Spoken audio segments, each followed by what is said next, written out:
Oh, nous sommes avec Okoloba, l'homme qui garde la maison. Moi, je vous appelle le gardeur du temple. Bonjour Crispin. Monsieur le secrétaire général, Oui. au-delà de la technologie, on retrouve l'ISIPA. Oui. L'ISIPA qui a aidé la RDC à pouvoir des hommes de valeur, des hommes de qualité. Quelle est cette entreprise où il n'y a pas des étudiants, les anciens étudiants de l'ISIPA?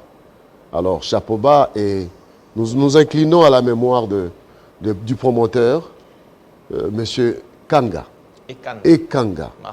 Martin Ekanga des Res Mémoire. Alors, Monsieur Okoloba, aujourd'hui, nous avons voulu vous inviter pour en savoir un peu plus sur cette institution universitaire qui s'est imposée et qui s'impose jusqu'aujourd'hui dans le monde de la formation professionnelle, parce qu'un étudiant qui sort de l'ISIPA, ce n'est pas un demandeur d'emploi, mais c'est un créateur d'emploi. Par sa connaissance, il est déjà bien parti. Alors, où en est-on avec l'ISIPA aujourd'hui? Merci Crispin. L'ISIPA se porte très bien. Vous avez si bien dit, bien fait de le dire d'ailleurs, que les diplômés des ISIPA ne sont pas des demandeurs d'emploi, mais des créateurs d'emploi. Il était question qu'aujourd'hui, dans ma gibecière, que j'amena un étudiant qui fait la démonstration de son application, de son logiciel, puisque chez nous, à ISIPA, c'est chaque année que les étudiants, voilà, comme ça, créent des applications. Malheureusement, l'application qu'il a faite, c'est l'armoire qui se ferme et qui s'ouvre de façon automatique. C'était un peu gros, la voiture ne pouvait pas les contenir, mais c'était un rendez-vous. De façon automatique? Oui. C'était un rendez-vous qui est pris pour un autre numéro. Nous avons encore l'antenne la semaine prochaine. Oui. Alors, vous allez venir avec ça nuitamment pour éviter les embouteillages. Bien sûr, avec un véhicule approprié des ISIPA pour qu'on fasse cette démonstration en direct au plateau. Alors, quel est l'état des lieux des ISIPA?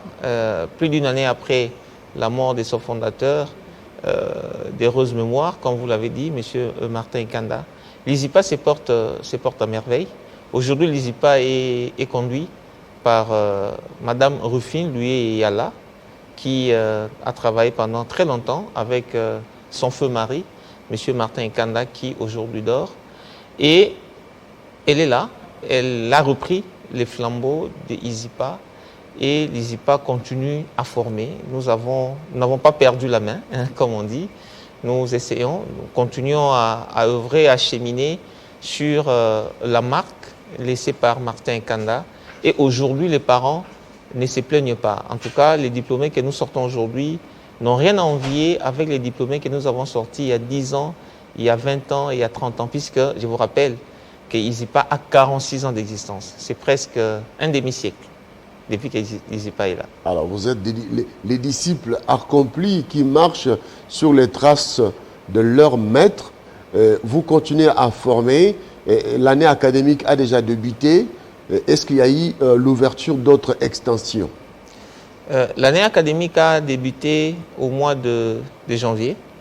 Nous avons eu une petite avance. Nous, c'est au mois de février que nous avons débuté, tout en obtenant la dispense, l'autorisation du ministère des tutelles, puisque nous avons fait en sorte que l'année passée, qui vient de s'achever, puisse aller, pas dans la précipitation, mais on a essayé d'aller un peu plus vite, tout en respectant le programme. Et Dieu merci, nous avons été parmi, ou l'un des rares, si pas les rares instituts et universités à avoir fini les programmes bien à temps. Et c'est ce qui nous a permis de débuter la nouvelle année académique au mois de décembre. Alors là, nous sommes en train de cheminer. D'ailleurs, je vous informe que le 29 janvier, nous allons organiser une grande manifestation qui consiste à recevoir les nouveaux étudiants. On appelle ça l'accueil des nouveaux. Parce qu'un nouvel étudiant, c'est quelqu'un qui doit être initié, puisque le monde universitaire est différent du monde des humanités d'où il provient. C'est ainsi que nous, chaque année, nous essayons de pouvoir apprendre à ces nouveaux étudiants les techniques d'approche au niveau universitaire pour qu'ils ne puissent pas être dépaysés. Alors, à cette cérémonie, nous allons, au-delà des techniques d'apprentissage au niveau universitaire. Nous allons leur présenter ISIPA, puisque vous avez posé la question sur nos extensions. Nous sommes à Matadi, nous sommes à Kinshasa sur 4 sites. À Lingwala, nous en avons 2. À Bandal, Cheval, Bandal ou Gombe, c'est selon la répartition des communes. Nous avons également un site derrière les camps Kokolo. Et puis nous sommes à Matete, ce site qui aujourd'hui totalise 2 ans depuis qu'il a commencé à fonctionner. Donc nous allons comme ça. Nous avons aussi le site de Lubumbashi qui n'est pas encore opérationnel. C'est un projet que lui-même Martin Kane a laissé. Oui. Très important parce que l'Est du pays est frontalier à des pays qui ont besoin de savoir la qualité de la main-d'œuvre congolaise. Et l'ISIPA dans l'Est, c'est une valeur ajoutée. Bien sûr, bien sûr. Nous avons la frontière avec la Zambie à l'Est. D'ailleurs, déjà, nous recevons beaucoup d'appels des étudiants du Congo-Brazza ainsi que de l'Angola qui sollicitent l'inscription pour venir étudier à ISIPA. Et c'est ainsi que nous avons, avec Mme Rufine Luyeye, eu l'ingénieuse idée de pouvoir construire les homes des étudiants à Matadi pour justement abriter tous ces étudiants qui proviennent surtout de l'Angola. Les hommes des étudiants. Les homes des étudiants, oui, oui. Je pense d'ici là, ces homes sera inauguré puisque les travaux ont fortement avancé. Et c'est un projet également qui est en ligne des mires ici à Kinshasa. Nous sommes en train de voir dans quelles possibilités également avoir un hébergement pour les étudiants qui sont ici à Kinshasa, mais qui peuvent également provenir d'autres pays. Et certains se posent la question sur la valeur des diplômes de ISIPA. D'ailleurs, vous-même, à votre introduction, vous avez dit quelle est cette entreprise en RDC qui évolue sans avoir en son sein un ancien étudiant de ISIPA. C'est là des notes, au-delà de la valeur du papier, que nos étudiants sur terrain font la preuve de la qualité, de l'excellence des enseignements et de la formation qu'ils ont reçue à ISIPA. Nous recevons beaucoup d'appels de Grande-Bretagne, du Canada, de l'Europe, de la France, de la Belgique, des entreprises qui nous appellent pour vérifier si telle ou telle personne qui présente les diplômes de ISIPA a bel et bien étudié à ISIPA. Alors si nos diplômes n'avaient pas de valeur, ces entreprises de ces pays UP n'allaient pas appeler ISIPA pour vérifier. Donc c'est là des notes que voilà, notre diplôme, je parle de la RDC de façon générale et des ISIPA d'une façon particulière, a de la valeur, est considéré, et ceux qui étudient à ISIPA travaillent même à l'extérieur du pays sans que leur diplôme puisse être remis en question. Alors, il y a le besoin du renforcement des capacités des anciens, de ceux qui n'ont plus l'âge de l'université. Oui, on peut apprendre à n'importe quel âge, mais entrevoyez-vous le partenariat avec des ministères, avec l'administration publique pour contribuer au renforcement des capacités de ceux qui sont au quotidien en train de gérer la chose publique, parce que le monde est en vitesse avec la technologie et vous y êtes. Effectivement. Déjà, nous avons travaillé avec l'Angola qui nous a envoyé plus de 20 personnes pour apprendre l'informatique. Il y a de cela quelques années, ça doit faire aujourd'hui 5 ans. Les Angolais sont venus, ils ont été formés ici. Nous avons formé les personnels de la commune de Bandalungwa. Nous avons régulièrement, nous formons les personnels de la commune de Lingwala aussi.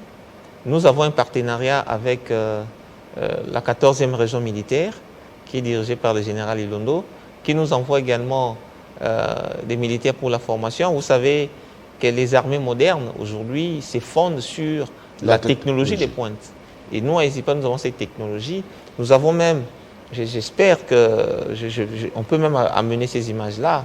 Nous avons un ancien étudiant qui a fabriqué un char de combat qui peut reconnaître un ennemi à distance et de façon automatique. Wow. Qui peut également tirer de façon... Il est à Kinshasa. Il est à Kinshasa. Ça peut tirer automatiquement comme manuellement. C'est un char de combat qui est doté d'un appareil caméra et d'une reconnaissance. Ça, c'est l'intelligence artificielle. Hein. Donc voilà, l'idée c'est, vous savez, aujourd'hui, les Américains surtout, les Russes et les Chinois, ils sont en train de travailler dans le domaine de l'intelligence artificielle pour éviter des pertes en vies humaines des militaires sur le front. Ainsi que vous voyez qu'il y a des robots qui sont développés, il y a des drones. Nous avons cette capacité-là. Il y a même un étudiant aussi, à une certaine année, qui a fabriqué un drone civil, qui a volé, qui prend les images, puisque ces drones-là étaient également dotés d'un appareil caméra. Donc, nous faisons beaucoup de choses. Bon, évidemment, il y a aussi cette lenteur administrative. Beaucoup de ministères nous approchent. À un moment, le ministère du Sport nous avait approchés pour automatiser le stade de Martyrs, mettre des appareils caméras, les contrôles, disons, du stade. Malheureusement, le ministre de l'époque, quand il est passé, le projet a été mis en veilleuse. Nous avons eu également un projet avec la RTNC pour informatiser toute la RTNC. J'espère que ce projet va arriver jusqu'à son terme, puisque les DG qui avaient piloté ces projets, malheureusement, venaient de partir. C'est un autre. Mais bon, les hommes passent, mais les institutions restent. J'espère que les nouveaux occupants vont reprendre ce projet que nous allons... Je posais cette question pour démontrer la hauteur de votre capacité. Donc, la dimension que vous avez aujourd'hui, acquise sur le plan national et international, qui vous permet de pouvoir encadrer, former des personnes qui sont nécessaires pour le développement de la nation. Est-ce qu'aujourd'hui, on peut comprendre que vous avez des enseignants qui sont que congolais ou vous avez aussi des expatriés? Parce que la formation là mérite bien d'avoir de bons formateurs. Oui, nous avons, je vous ai dit à mon introduction qu'ISIPA totalise aujourd'hui 46 ans. Nous avons 46 ans d'existence. Nous avons eu tout le temps nécessaire de pouvoir former les formateurs. Et chaque année, nos enseignants vont à l'étranger pour se mettre au diapason des nouvelles technologies qui s'y vissent. Donc, nous n'avons pas ces soucis-là. De temps en temps également, nous avons des partenariats avec des universités, surtout belges, des Namur, où certains encadreurs arrivent. Mais du côté personnel enseignant, nous n'avons pas de soucis du point de vue de la qualité, parce que nous avons eu, comme je vous ai dit là, tout le temps de pouvoir former notre personnel. Ce n'est pas aujourd'hui que nous allons chercher les expatriés pendant que nous avons plus de 60 ans d'indépendance. Cela serait inexplicable. On ne peut pas toujours tendre la main. Nous avons des capacités. Pourquoi on ne poserait pas la question des universités étrangères s'ils ont aussi des Congolais? Il y en a aussi. Donc voilà, dans tout le cas, la science n'est pas limitée. Si nous avons une valeur qui est à l'étranger, nous n'hésitons jamais de pouvoir faire appel à cette valeur. Et l'inverse est également vérifiable. C'est-à-dire... un étudiant qui termine à l'ISIPA, il a un diplôme de graduat licence. Il a un diplôme de licence. Nous sommes en mutation vers le système LMD. À Matadi, le ministre a déjà envoyé une équipe qui a formé les universités pour ce passage. Ici à Kinshasa, nous attendons cette formation, mais déjà nous sommes prêts pour vite migrer dans ce système LMD pour répondre à l'exigence du ministère des tutelles. Alors, je vais revenir à vous dans quelques instants. Il est temps de prendre la Minute Info avec Nathalie Yoko-Mposo. Nathalie Yoko, rebonjour. Rebonjour à Christophe Chibasso et bonjour à tous. Merci d'être restés avec nous. La Minute Info, c'est tout de suite.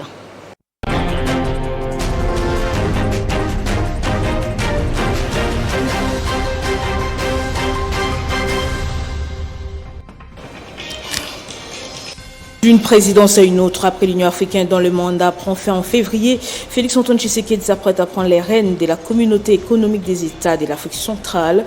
Le chef d'État de la RDC succède à Denis Sassou Nguesso du Congo-Brazzaville. Pénurie de carburant dans les zones sud-est du pays, on tend peut-être vers une solution. Une nouvelle structure des prix est attendue dans 48 heures, annonce du ministre de l'économie nationale. Après une nuit agitée, le calme est revenu ce mercredi à Uvira, au sud Kivu. Ceci après la psychose à la suite des coups de feu lors des affrontements entre les FARDC et les rebelles Maï Maï. La construction d'une usine d'un nouveau vaccin de deuxième génération contre la Covid-19 vient d'être lancée dans la ville de Cap en Afrique du Sud. Un financement de 170 millions d'euros par les milliardaires Patrick Soon-Shiong dans son pays natal. Objectif, fabriquer le vaccin en Afrique pour l'Afrique. 20 janvier, Joe Biden totalise un an à la tête des États-Unis. Face à la presse, le démocrate parle de son bilan. Selon lui, le pays a connu une année de défis, mais aussi une année d'énormes progrès, notamment la vaccination des adultes à 75% contre la Covid-19. Et puis en sport, football, Coupe d'Afrique des Nations Cameroun 2022, dernier avec un point. L'Algérie, tenant du titre, doit produire un miracle ce jeudi avec une première victoire en cette phase des groupes face à la Côte d'Ivoire. Assure également dans ce même groupe la Sierra Leone qui va jouer contre la Guinée équatoriale. Merci de nous avoir suivis de partout. L'information reste en continu et à temps réel sur votre télévision. Mais dans l'entretemps, restez en compagnie de Chrisman Chibasso pour la suite des 50 bonjours. Téléchargez les infos Télé 50 sur www.télé50.cd. Monsieur Koloba, on va donc terminer notre interview de ce matin. Merci d'avoir accepté d'être là. Alors, en définitive, que doit-on retenir de cette année 2022 pour l'ISIPA? L'ISIPA reste ouvert, les innovations sont là. Est-ce que les étudiants peuvent encore s'inscrire ou bien les inscriptions ont été déjà limitées? Non, les étudiants peuvent encore s'inscrire puisque nous ne sommes qu'au début, nous sommes qu'au mois de janvier. Ceux qui sont encore à la maison, ils peuvent prendre leur inscription à ISIPA en sciences informatiques, mais également en sciences commerciales et financières puisque nous l'organisons aussi, la gestion financière ainsi que la douane et accises. Douane et accises? Oui. Nous avons également la communication numérique. À ISIPA, les étudiants apprennent la communication traditionnelle, mais également la communication sur Internet. Comment créer des blogs, des chaînes YouTube, monter les images, des vidéos. Donc tout ça, nos étudiants apprennent ça. Donc ils peuvent encore s'inscrire et ils doivent se presser parce que lorsque nos classes... Il faut qu'on se le dise. Apparemment, vous êtes en cette matière, vous êtes à ma connaissance, vous êtes la seule institution universitaire qui évolue dans ce domaine. En communication numérique. Communication numérique. Oui, absolument. Oui. Il n'y a qu'à ISIPA, en tout cas jusque-là, qui organise la communication numérique et ce type de formation. Donc, je rappelle également que nous allons organiser le 29. Ce 29. 29 janvier, il faut le dire. Oui, 20 janvier. Vous êtes invité, puisque j'ai vu les images, vous chantez très bien. Je vais venir avec mon orchestre Les Inspirés des Dieux. Voilà, félicitations. On va vous donner un espace parce que nous avons un orchestre à ISIPA qui est composé uniquement des étudiants. Nous avons les clubs, des foot, des basketball, ainsi que des arts martiaux. Nous participons même aux compétitions nationales. Voilà, c'est très important parce que l'élite du pays, dans tous les domaines, le domaine sportif, le domaine culturel, doivent provenir de l'université. C'est le modèle américain. Bien sûr. Américain, européen. Voilà. Donc l'élite ne doit pas venir de la rue, mais de l'université, dans tous les domaines. Félicitations. Merci. Donc voilà, on va présenter tout ce que nous avons à ISIPA en dehors de la science. Et nous projetons également une activité qu'on appelle Démotech. C'est la compétition des applications des étudiants. On met toutes ces applications en compétition. Nous travaillons avec un certain nombre de partenaires. J'espère que cette fois, Télé 50 sera également un partenaire, puisque nous sommes avec le DG Jean-Marie Kassamba, que je salue. Il enseigne à ISIPA, il donne les cours d'entrepreneuriat. Il est parmi les moteurs de ISIPA parce que le cours qu'il donne, c'est un cours hyper important. Déjà, dans la vie professionnelle, c'est quelqu'un qui a réussi. Il suffit seulement de voir comment était les 50, on croirait qu'on était en Europe. Donc, voilà, il a pris son expertise là, il le met au service des étudiants de ISIPA pour que lorsqu'ils créent des applications, ils arrivent à faire cette transition vers la création des entreprises. Et cela demande à ce que vous puissiez avoir des connaissances sur le plan entrepreneurial et managérial. Et là, Jean-Marie Kassamba, personne ne peut le contester en RDC.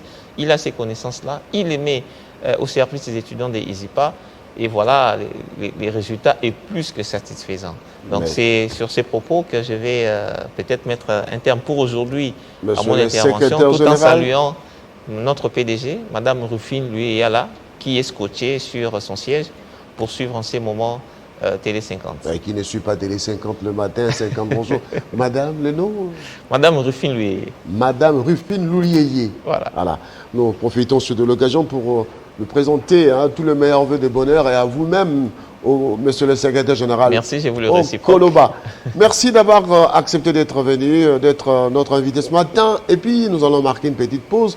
Nous allons recevoir après M. Okoloba, notre invité, mais aussi les dessous des cartes avec Jean-Marie et Kassamba. Mais nous avons Yvon Ilunga qui a créé son parti politique, ancien secrétaire général de plusieurs partis politiques. Aujourd'hui, il a créé son parti politique. On va en parler dans quelques instants sur Télé 50. Mais n'oubliez pas les dessous des cartes avec Jean-Marie Kassamba.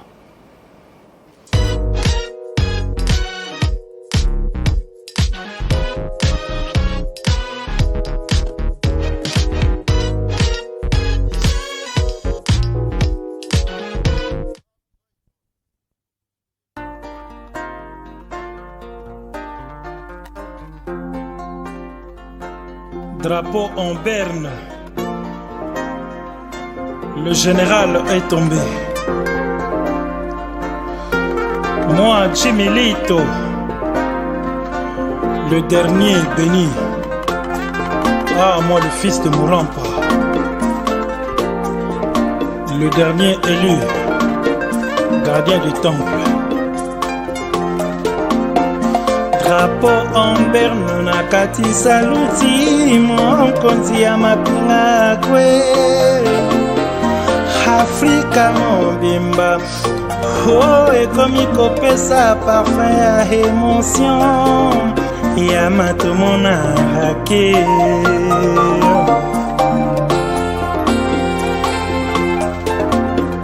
regret comme ko se répéter la mitema ya bato lokola refrain nkombo bampesa yo matumona ya sala monisi biso nde mahankambo ngai jimilito otikelinga koya sukre amere na monoko lulendo ya de fao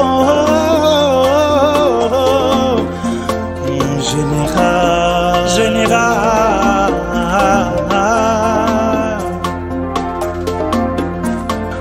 imposer un remords cerveau assiégé na ba dernier souvenir ntango mosusu nakoseka o kasi estoma ekokanga solo na mawa lulendo matumona ya général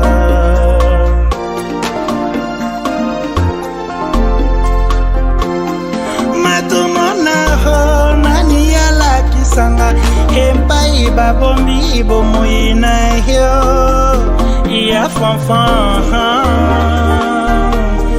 je me sens isolé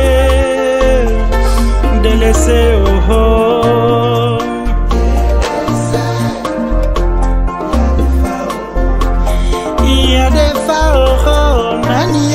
kisanga epai babombi bomoi na yo Afrika mobimba tokumba nde badrapo mpo mokonzi monene ya mapinga ya miziki hazipi miso ya fanfan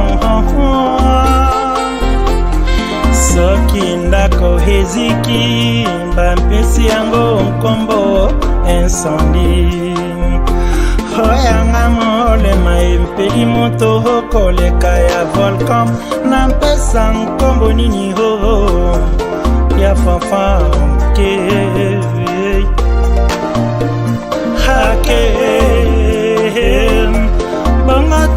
sango elakinga mbongi ebaki komata mbeto moko na ngai yo ya fanfa ke ya defa wake ake yo losambo epai ya nzambe soki ya fanfa akomi atandela ye tapi d'honneur banzelu babetela ye miziki na batrompete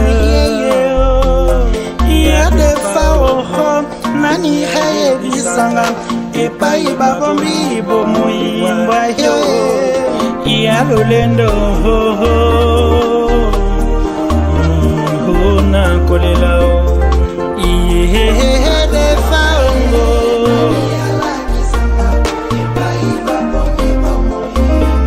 naluki na monite ngoya hoya